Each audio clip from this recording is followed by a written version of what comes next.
Hello and welcome to episode 199 of Tall Guy Talks Travel with Rick Doherty. Of course, I am your host, Rick Doherty. On today's show, I'll be flying solo in a continuation of my series on former Disney chairman and CEO Michael Eisner.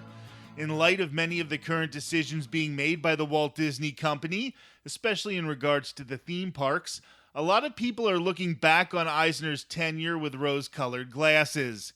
It is my goal to not glorify his time at Disney like some have done on the internet, nor am I going to trash him needlessly. This week, however, we will be looking at a fairly notable failure during his reign. Once per month, I plan to do an episode about Eisner until you get sick of them or I run out of ideas. In September, I compared Eisner's early life to that of Walt Disney, and in October, I focused on Eisner's relationship with Frank Wells, who was president and COO of the Walt Disney Company alongside Eisner for his first decade leading the company. Before we get started, you know the deal. I want to ask that everybody goes to the Tall Guy Talks Travel with Rick Doherty YouTube channel and make sure that you are subscribed. Once you are subscribed, go back and watch some vlogs and videos. Comment with positive stuff when you feel the urge. We are going to air our 200th episode of the show next week. My co-hosts Sarah Says and Maz will both be on to join me for that milestone. While we have had some huge spikes in views and listens at points this year, we haven't really seen a huge growth in subscribers since January. It would really mean a lot to us if you would just click that button, and it would help you see all of the cool stuff that we have planned. You have been with us for almost 4 years now, so I think clicking a button online is the least you could do for us. Next week also marks the beginning of Epcot's International Festival of the Holidays. This is a favorite of mine, and I just wanted to give a quick overview of what to expect in 2024. Festival of the Holidays will run from November 29th until December 30th. Even though it is a short festival, I think it might do the best job of fulfilling the purpose of World Showcase. Guests can hear holiday stories from Father Christmas in the United Kingdom, Pierre Noël in France, the Storyteller in Japan, La Befana in Italy, and the Barn Santa in Norway. On select days, there are also musicians playing holiday music in the Mexico Pavilion and the Chinese lion dancers, of course, in the China Pavilion. Joyful, a celebration of the season, also performs soul, R&B, and gospel songs near port of entry, and they are amazingly talented. I always like to catch them a few times over the season. As always, there will be special festival merchandise, a chance to meet Santa in the Odyssey building, and the Olaf Holiday Tradition Expedition scavenger hunt. Disney has some special Photo Pass magic shots planned.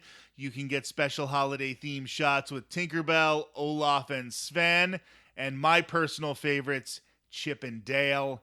Of course, you all know how much I love Living with the Land, and that ride has a holiday overlay when they cover the greenhouse area with lights, and all of a sudden the ride has a 75-minute wait at night. I love the attention Living with the Land receives during December. The most popular part of the festival is always the Candlelight Processional, which features celebrities reading the biblical nativity story with a choir singing holiday songs. For more secular Disney fans, this can sometimes be a little too religious. Honestly, I'm pretty open about being a devout Catholic, and even I find it a little cringe to see this in a theme park. That being said, the celebrity readers make this very, very popular. In 2024, among others, you can see Josh Gad, Brendan Fraser, Sterling K. Brown, Neil Patrick Harris, Edwin James Olmos, Gary Sinise, and Gloria Estefan.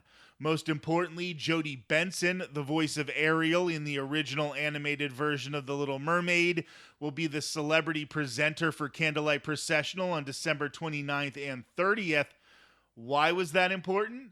I actually broke that news back in August when I was credentialed media for Tampa Bay Comic-Con, where Benson actually shared the dates she would be performing before Disney announced them. After December 30th, Epcot will have a transition period before my favorite festival, the International Festival of the Arts, which will start on January 17th. Now let's move into our main topic for the episode as we continue to look at the tenure of former Disney chairman and CEO Michael Eisner. You probably don't expect this conversation to start in July of 1861, but it will all make sense by the end of the episode. On July 21st of 1961, some of the politically connected in Washington, D.C. actually packed a lunch, put on their fanciest outfits, and traveled the roughly 30 miles southwest to a field outside of Manassas, Virginia. These wealthy elites were just there to witness, like a baseball game or a brass band performance, what they were convinced would be not only the first battle of the U.S. Civil War, but also the last battle of the U.S. Civil War. Everyone in attendance was convinced that the Union Army would easily handle the disorganized rebels and that this would be the final word on the subject. The nation's new president, a relative newcomer to national politics, was Abraham Lincoln.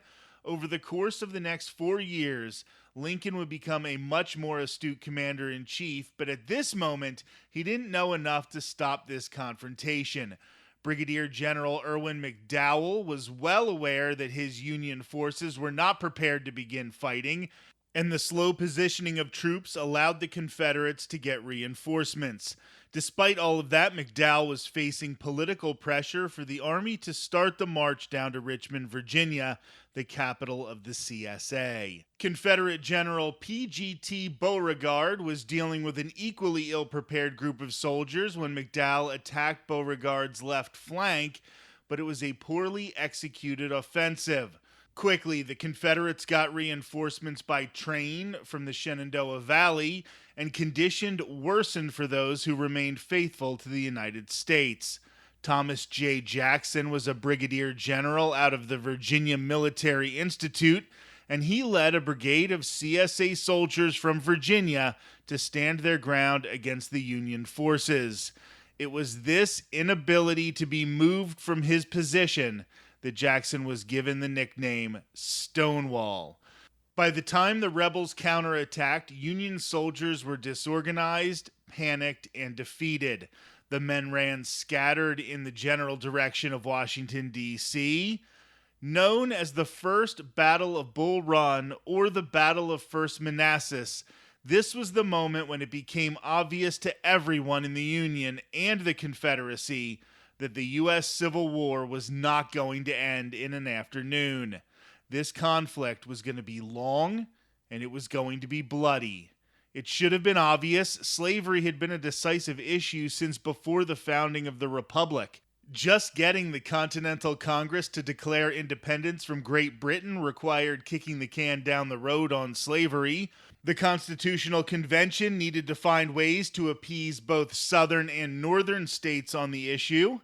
There was the Missouri Compromise, the Kansas-Nebraska Act, John Brown's raid on Harper's Ferry, and the Dred Scott decision. With the 1860 election of Republican Abraham Lincoln, a candidate who didn't even appear on the ballot in most southern states, and the subsequent secession of several of those states under the umbrella of CSA President Jefferson Davis, it was simply not possible for one battle to solve a centuries-old conflict. Those Washington, D.C. elites who got dressed up and packed a lunch to be entertained by what they believed would be the only action of the Civil War, in hindsight appear comically ignorant of the gravity of the moment and what they were witnessing. Disney chairman and CEO Michael Eisner would later look just as naive as those spectators near Manassas, Virginia in the summer of 1861. Eisner had been in charge of the Walt Disney Company for a little over 5 years when a group of Disney executives visited Colonial Williamsburg. Recently, Disney had hired Gary Wilson away from his role as CFO at Marriott to run the theme parks.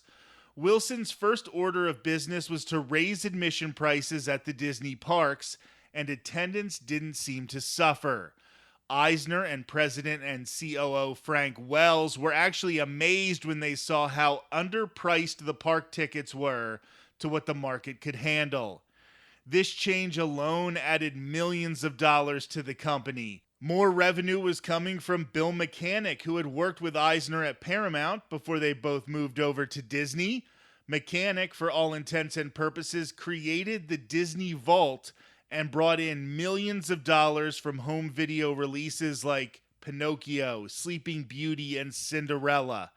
On May 1st of 1989, Eisner opened Disney MGM Studios theme park at Walt Disney World with the promise of capturing, quote, the Hollywood that never was and always will be. It was said that Eisner and Wells had the Midas touch. It seemed like everything they tried was turning to gold, and Eisner was now focused on bringing a theme park to the Washington, D.C. area that would focus on the history of the United States. In 1993, Michael Eisner metaphorically put on his fanciest Sunday outfit, packed a lunch, and headed to Manassas, Virginia, with no idea the battles he would be fighting for the next few years. One trend of Eisner's leadership with Disney is that he was often accused of hijacking ideas from previous business partnerships and conversations.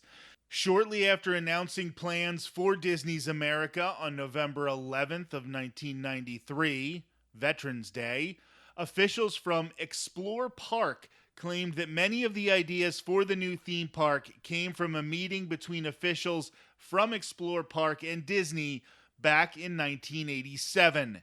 Explore Park did end up opening near Roanoke, Virginia in 1987 and was an historically focused theme park. That accusation of plagiarism wasn't close to the biggest problem ahead for the project. Eisner had selected the town of Haymarket, Virginia for Disney's America.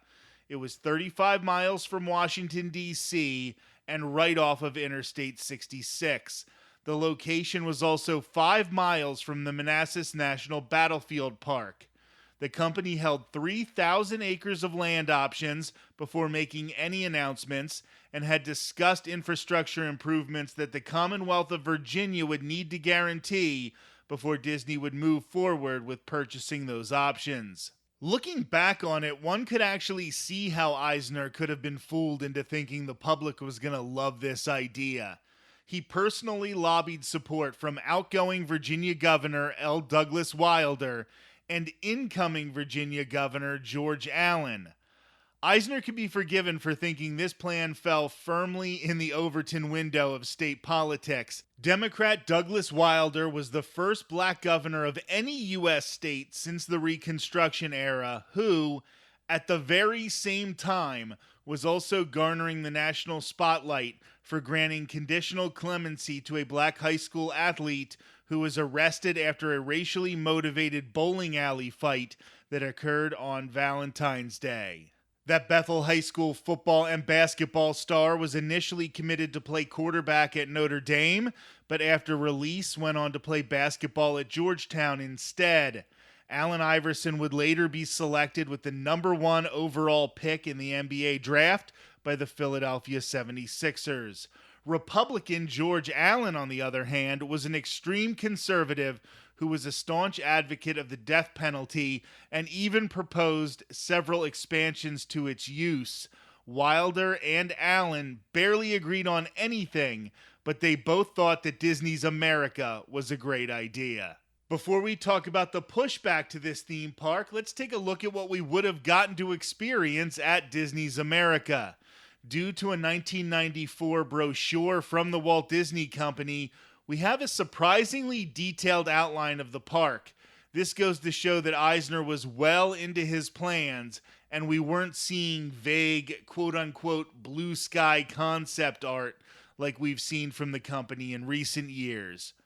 Crossroads USA was going to serve as the Main Street USA to Disney's America. Much like the traditional castle parks, guests would enter the park by walking under train tracks. Antique steam trains would circle the park. Most likely, this would be similar to the Disneyland and Walt Disney World railroads. Crossroads USA would have been set in pre-Civil War America from 1800 to 1850. The Disney brochure promised a show called The Muppets Take America, Personally, I imagine that this would have been one of the most beloved Disney attractions in the country. We all know how the Muppets are underutilized in the parks, or a lot of fans in the community feel that the Muppets are underutilized. That show seems like a great idea, but the other themed attraction starts to show some of the problems with the concept for this park. Allegedly, there was to be some attraction, show, or something based on Roots. Now, if you're too young to know Roots, it was a 1976 novel by Alex Haley, and it was later made into an amazing television miniseries. Haley starts by chronicling the life of a slave, Kunta Kinte, who is brought to the Americas and follows his descendants. The novel and miniseries are both incredibly important, but I have a hard time seeing how Disney was going to incorporate that story, one that contains a lot of graphic and necessary violence, into a theme park that will also likely have a meet and greet with Goofy in a 4th of July outfit. We see these problems in attractions like the American Adventure in Epcot. The song Two Brothers in that show always strikes me the wrong way, minimizing the horrors of slavery during the Civil War era. Walt Disney loved America, and the parks try to stay pretty patriotic. I'm not sure how you can strike that tone while a slaveholder is whipping Kunta Kinte until he gives up and answers to the name Toby. President Square would be another section of the park and was proposed to contain versions of the Hall of Presidents from Magic Kingdom and American Adventure at Epcot. It's unclear whether Disney planned on replacing the versions at Walt Disney World, but this would have seemed a little redundant to have two versions of both of these attractions within a 13-hour drive of each other. Those are also two very expensive and not all that popular attractions. All of those animatronics cost money, and you can see any showing of either of them in Walt Disney World right now, and the theaters will never be more than half full. This area was also set to be themed to the years of 1750 to 1800, a stretch of time in which the United States only had two presidents, George Washington and John Adams. Native America was set to take place between 1600 and 1810 and would feature a replica of a Native American village based on the people groups that lived in the Northern Virginia area. There also would have been a Lewis and Clark expedition ride that sounds like it would have been a themed river raft experience. There were also supposed to be exhibits, artwork, and other aspects of Native culture. It is very possible that Disney could have handled this section with a lot of respect. However, as you look at the brochure, it seems as if the company was just not appreciating the symbolic implications of some of these parts of the park. Now, I almost can't believe the cognitive dissonance it would take for Disney to think the next theme park land would be a good idea. Taking place between 1850 and 1870, if those dates alone don't make your skin crawl a little bit, it would have been a Civil War fort complete with staged reenactments. Guests would be able to see a water battle between the Union's USS Monitor and USS Merrimack, which would be fighting for, I almost can't believe I am saying this, the Confederacy, and the entire thing would be the park's version of a nighttime spectacular. This is just disgusting, honestly. Civil War battles weren't happily ever after. Young men died. The outcome of these battles determined whether the barbaric practice of human beings being subjugated with no compensation for their labor while having their families torn apart would be expanded into the territories acquired in the Mexican-American War. I'm sorry, but that just can't be your theme park's version of Fantasmic. Other areas would have included Enterprise, which took place during the Industrial Revolution and would have featured a roller coaster with that name. The concept art for this coaster looked awesome, including a section where guests are whipped past blast furnaces. My concern here would be that this land would glorify industry without showing the awful working conditions or honoring the brave men and women who formed unions and fought for workers' rights at the time. We the People, focusing on 1870 to 1930, would have a replica of the Ellis Island building. It would focus on the immigrants of the 19th and 20th century, but I'm sure this is a very Eurocentric version based on the Ellis Island setting. Still, I do think there's something valuable in reminding Irish, Italian, and Polish immigrants about a time when they were treated the same way modern immigrants are treated. If done correctly, this could have been a lovely way to build solidarity between different types of people. 2 sections of Disney's America would be dedicated to the family farm and to a state fair. Both of these areas would be set between 1930 and 1945. Reading about the farm is giving me strong living with the land vibes, and I would have loved for some edutainment based on agriculture in this way. The state fair would have a Ferris wheel and a wooden roller coaster. Part of me wonders if some of these ideas got morphed into what is now Pixar Pier at Disney's California Adventure. It would have some Coney Island style rides, and my favorite part of this entire park would probably be a live show around baseball. As a matter of fact, Disney is free to pay me to write a version of this show that could go into any of their theme parks right now. Finally, I think Victory Field is another poor decision, also taking place between 1930 and 1945. This land has attractions that would seem to be focused on World War II. My grandfather on my mother's side fought in World War II.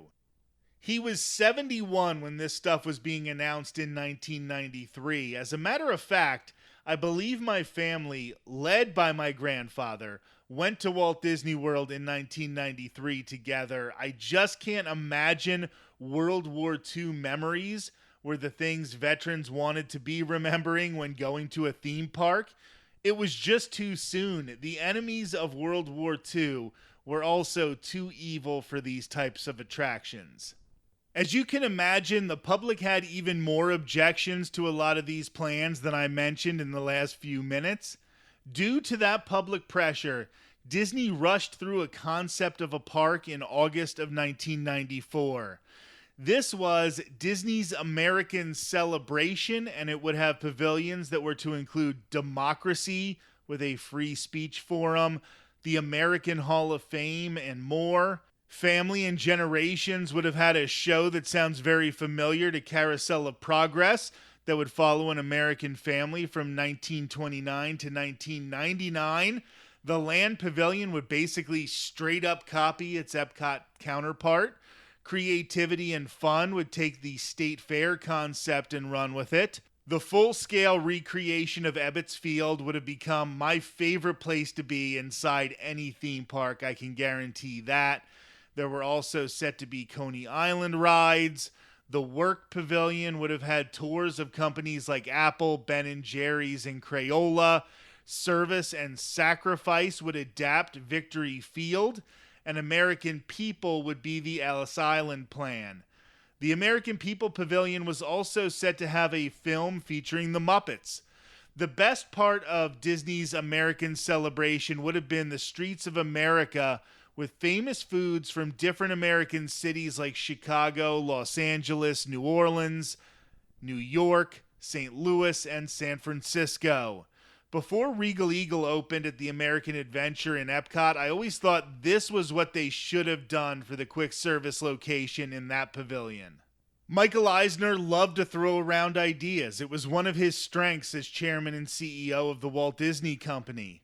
What is now Disney's Hollywood Studios was Eisner wondering if a proposed movie pavilion at Epcot would work better as an entire theme park. Yes, he also wanted to compete with the not yet built Universal Orlando Resort. I understand that as well.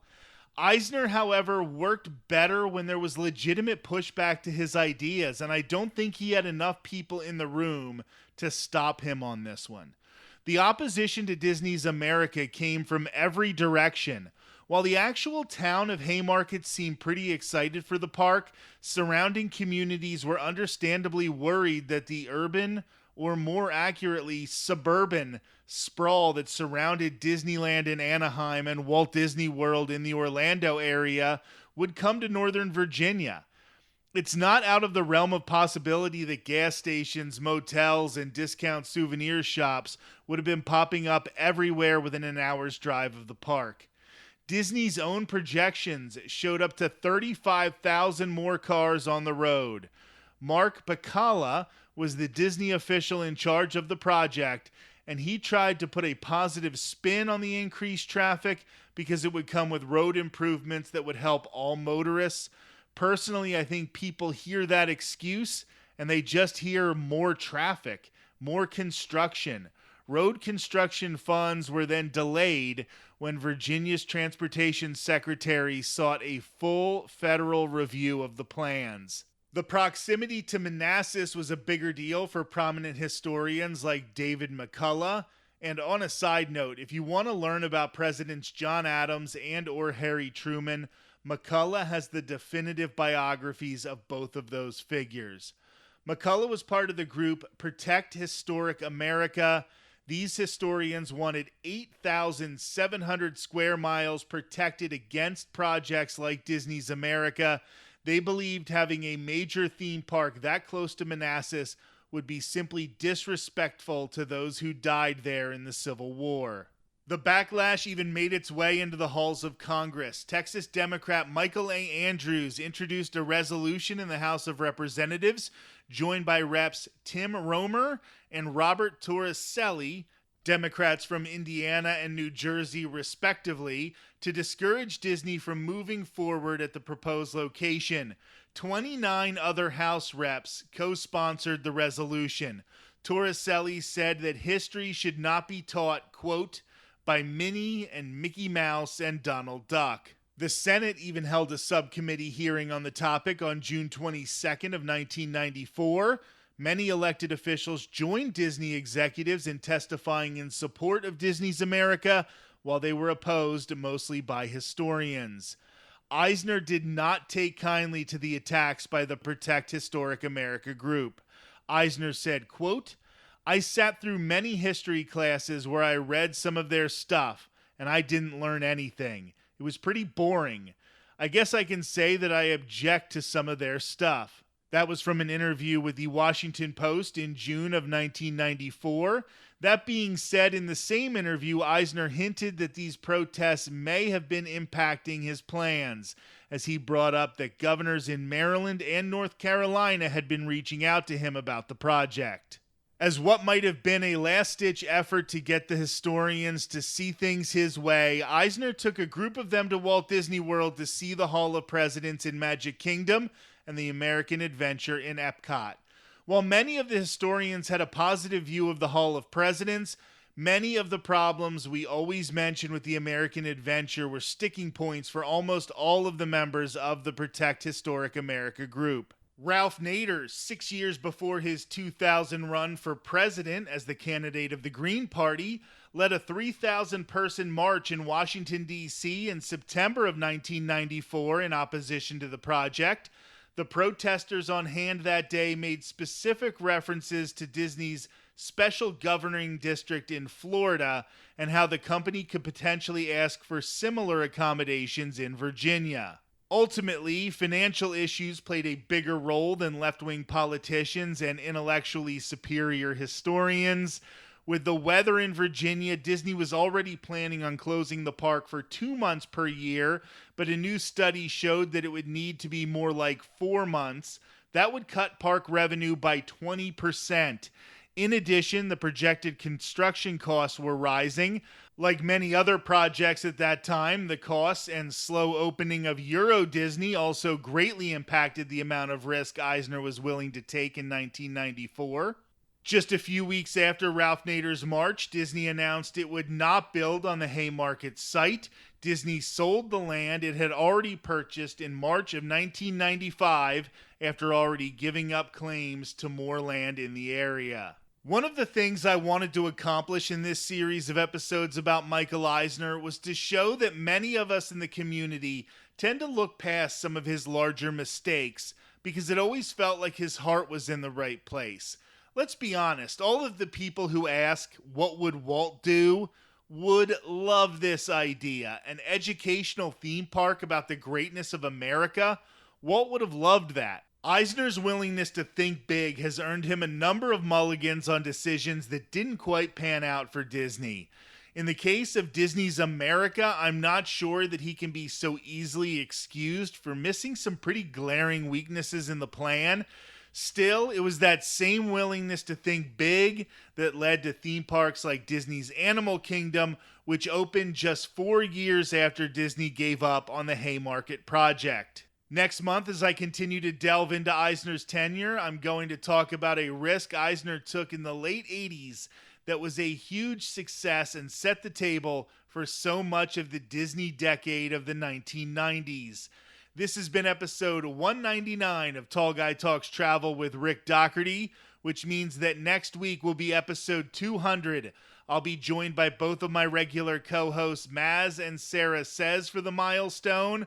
The two of them deserve just as much credit for the success of this show as I receive on a weekly basis.